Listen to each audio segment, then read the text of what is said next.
Hello viewers, welcome to our channel shape my future. Viewers, आज हम accounting ratios part 1 discuss करेंगे। Let us start.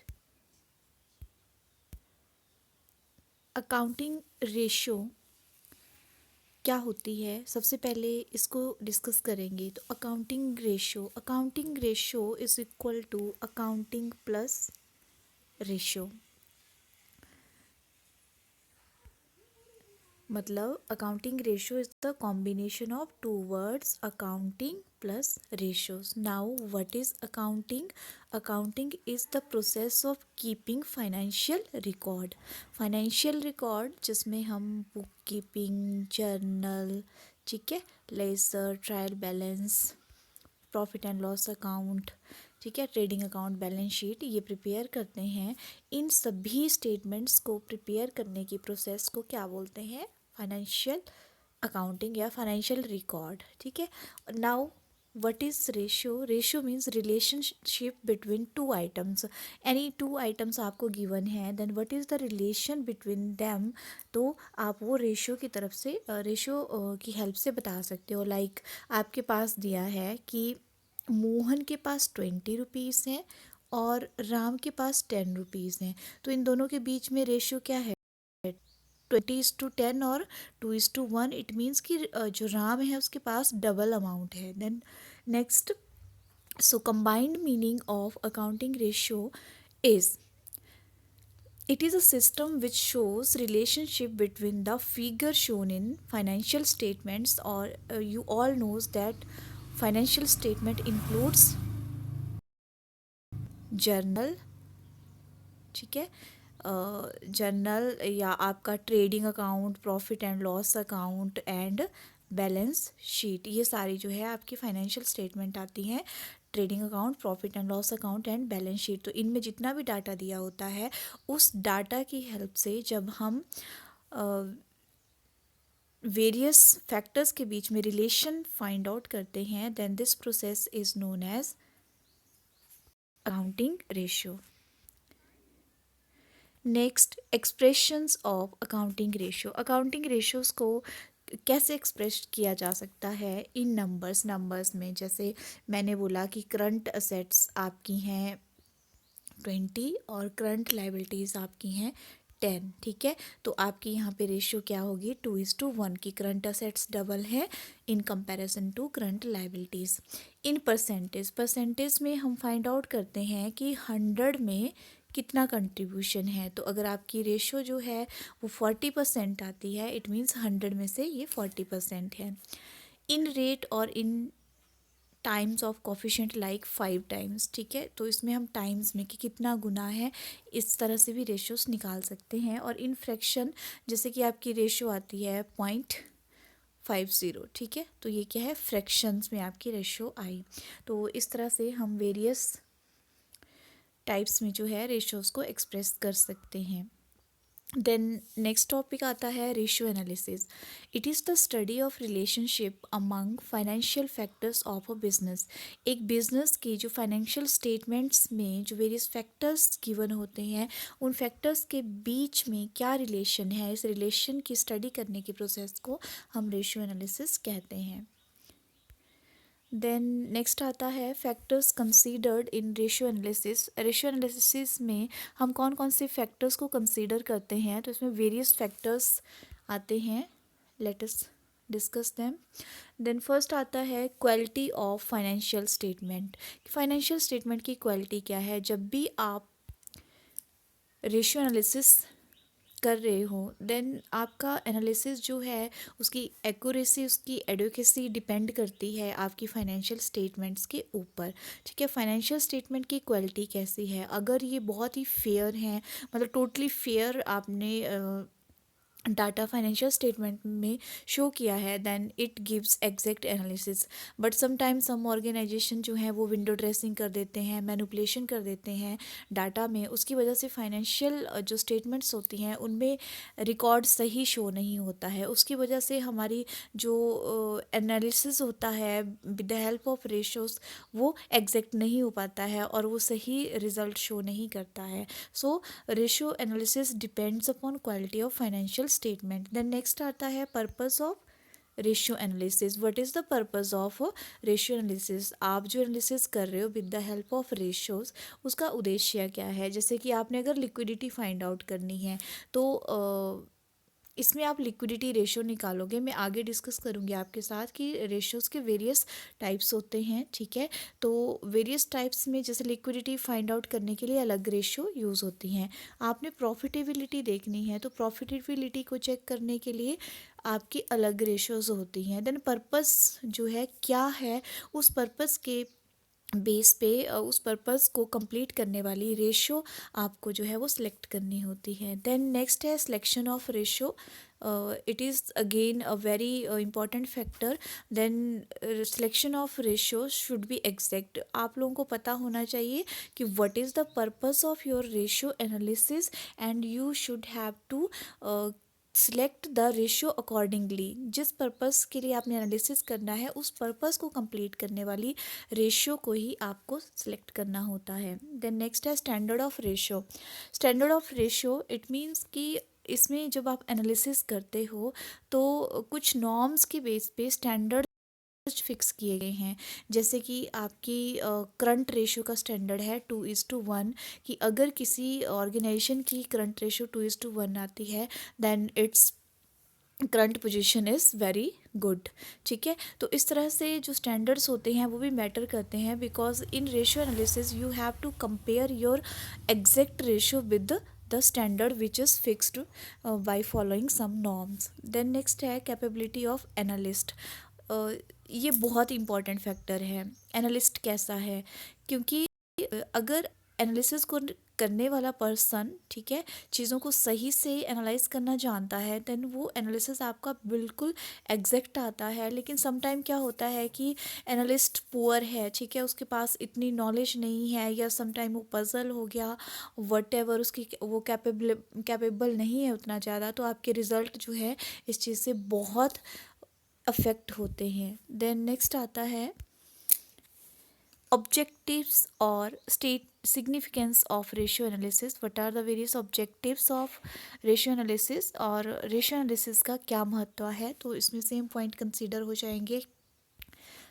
Useful for short term and long term creditors. Short term और long term creditors के लिए बहुत helpful हैं, क्योंकि इसमें हम ऑर्गेनाइजेशन की जो पेइंग कैपेसिटी है उसकी अर्निंग कैपेसिटी क्या है, और अर्निंग अच्छी है तो पेइंग कैपेसिटी भी अच्छी होगी, इस चीज़ को फाइंड आउट कर सकते हैं। साथ ही साथ मैंने इसमें यहाँ पे बोला कि शॉर्ट टर्म एंड लॉन्ग। तो शॉर्ट समटाइम ये होता है ना कि शॉर्ट रन में हमारी अर्निंग अच्छी होती है लेकिन लॉन्ग रन में हमारी अर्निंग अच्छी नहीं हो पाती है। समटाइम शॉर्ट रन में अर्निंग अच्छी नहीं है लेकिन लॉन्ग रन में हमारी अर्निंग अच्छी हो सकती है, ठीक है। जैसे कि अभी अगर हम व्हाट यू से अभी लॉकडाउन लगा है, ठीक है, कोरोना की वजह से, तो वेरियस ऑर्गेनाइजेशंस की जो अर्निंग है शॉर्ट रन के लिए बहुत कम हो गई है। Then you can't say that in long run ये अर्निंग जो है वो इसी तरह रहेगी, नहीं। तो it depends upon circumstances.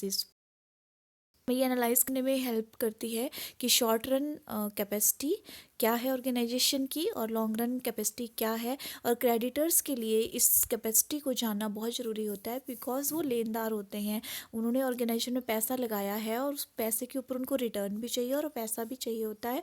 Then उनके लिए जो है ये रेशियो एनालिसिस बहुत बेनिफिशियल रहता है। देन नेक्स्ट है useful for management. Obviously management में वेरियस प्लानिंग की जाती है, डिसीजंस लिए जाते हैं और उन डिसीजंस को इम्प्लीमेंट किया जाता है, और जो उनके रिजल्ट्स होते हैं उनको कम्युनिकेट किया जाता है वेरियस पार्टीज़ को जो इंटरेस्टेड होती हैं ऑर्गेनाइजेशन की वर्किंग में। तो मैनेजमेंट के लिए बहुत इंपॉर्टेंट है ये। मैंने जैसे भैया प्लानिंग करने के लिए, डिसीजन लेने के लिए, फॉरकास्टिंग के लिए, ठीक है, communication and also for control.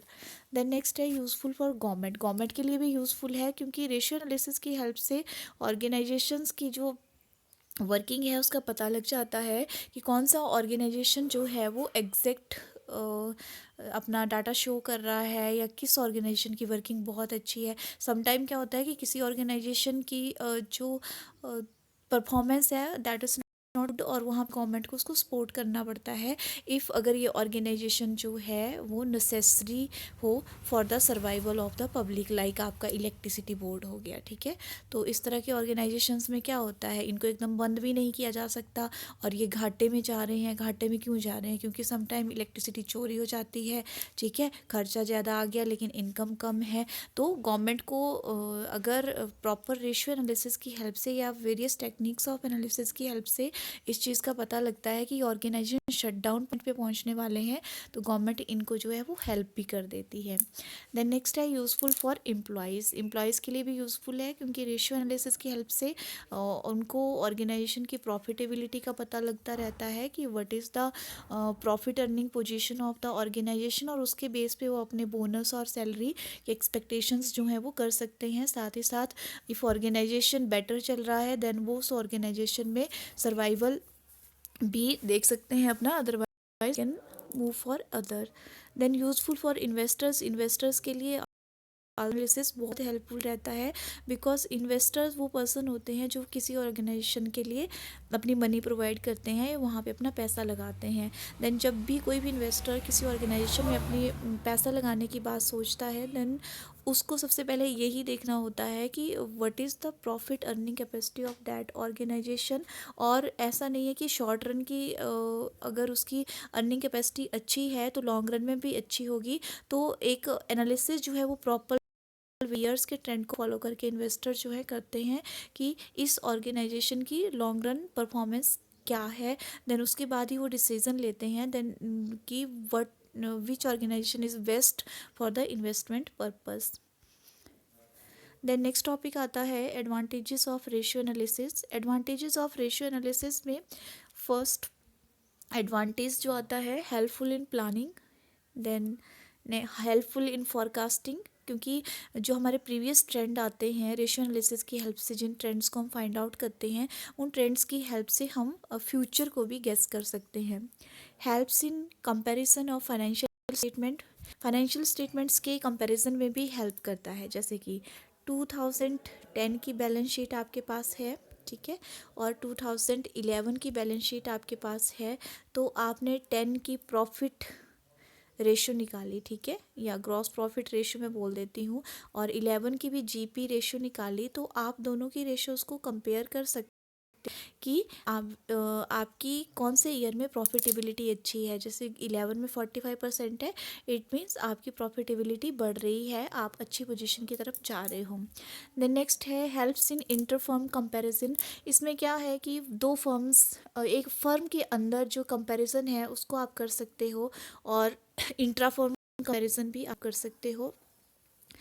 एक फर्म के अंदर और दो फर्म्स के बीच में किस तरह से जो है वो उनकी परफॉर्मेंस जा रही है, तो वेरियस रेशियोज़ की हेल्प से आप उस चीज़ को फाइंड आउट कर सकते हो। Simplifies accounting data. Accounting data को ये सिंप्लीफाई करता है। लाइक मैंने बोला कि एक कंपनी की जो करंट असेट्स हैं वो 2 लाख हैं, ठीक है, और करंट लाइबिलिटीज़ जो हैं वो 1 लाख हैं।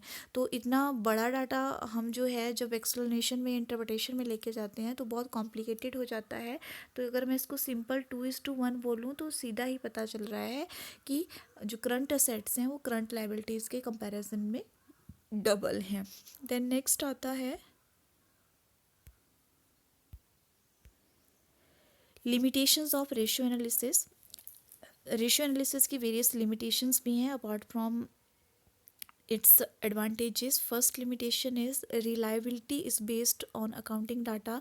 आपका अकाउंटिंग डाटा अगर रिलायबल है, ठीक है, तभी आपकी रेशियो एनालिसिस की हेल्प से जो रिजल्ट वो रिलायबल होंगे, ठीक है। Complication due to different method used to prepare financial statement. जैसे अगर आप यहाँ पे मैं बताती हूँ कि वेरियस मेथड होते हैं, लाइक डेप्रिसिएशन का मेथड हमने स्टडी किया, तो डेप्रिसिएशन के मेथड में क्या था कि स्ट्रेट लाइन मेथड भी होता है, ठीक है, और डिमिनिशिंग मेथड भी होता है जिसको आप रिटर्न डाउन वैल्यू मेथड होते हैं। दोनों से कहीं ना कहीं हमारे प्रॉफिट पे फ़र्क पड़ता है, ठीक है।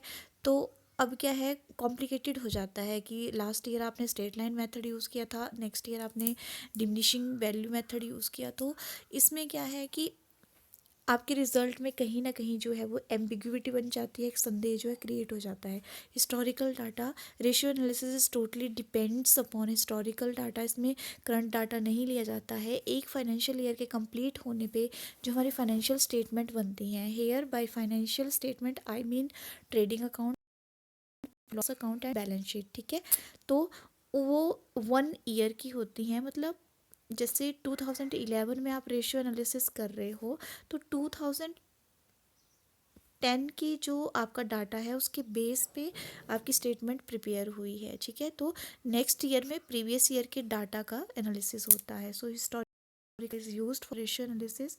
स्पेस फॉर बायसनेस, इसमें हम पक्षपात भी कर सकते हैं।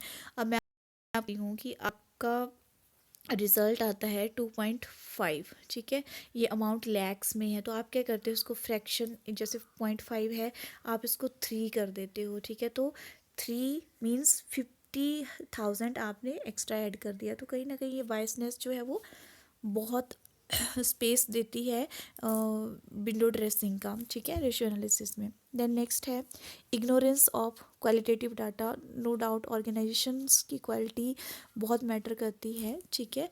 तो इसमें उसको बिल्कुल टोटली इग्नोर किया जाता है क्योंकि रेशियो में सिर्फ क्वांटिटेटिव डाटा को डील किया जाता है। लैक ऑफ स्टैंडर्ड एडुकेसी, जो स्टैंडर्ड्स फिक्स किए गए हैं वेरियस रेशियोज़ के लिए, वो कुछ पैरामीटर्स को अज्यूम करके फिक्स किए गए हैं, उनके जो पैरामीटर्स हैं वो दे आर नॉट साइंटिफिक, तो हम ये नहीं बोल सकते कि टोटली एडुकेटेड हैं। द नेक्स्ट है misleading results due to absence of data में मैनिपुलेशन हो चुकी है, तो आपके रिजल्ट ऑब्वियसली मिसलीडिंग आएंगे। Thank you.